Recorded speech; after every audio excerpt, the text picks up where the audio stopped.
By the way, once I repo a car, I don't return it. I do not return it. What would change if I return it? All of a sudden, they're gonna become responsible? I don't think so. I've been around the block. They never do. It's just more heartache.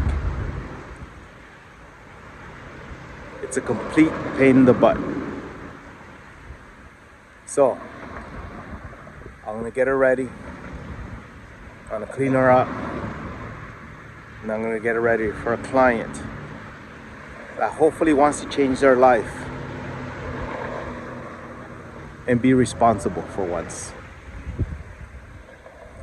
Laters.